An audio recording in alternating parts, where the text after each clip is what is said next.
যে ফুল দেখতে সুন্দর সেই ফুলই হয়ে উঠতে পারে মৃত্যুর কারণ আর ঘাতক ব্যাধি।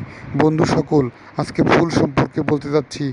অনেক অনেক উজ্জ্বল বর্ণের যে সমস্ত সৌন্দর্যমণ্ডিত ফুল দেখতে পাওয়া যায় আশেপাশে, সে সমস্ত ফুল না জেনে না বুঝে ভুলেও নাকে মুখে অথবা চোখে নেবেন না। কারণ ফুলের ভিতরে থাকা বিষাক্ত নেকটার, যা মানুষের শরীরে অত্যন্ত অত্যন্ত ক্ষতিকরী।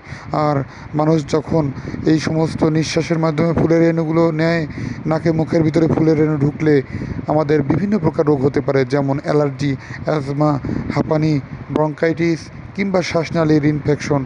বন্ধু সকল, না বুঝে না জেনে ফুলকে হাতে নিয়ে নাকে মুখে ছুবেন না। এবং আপনাদের কারো যদি অ্যালার্জি বেশি থাকে, অবশ্যই এ ব্যাপারে সচেতন হন।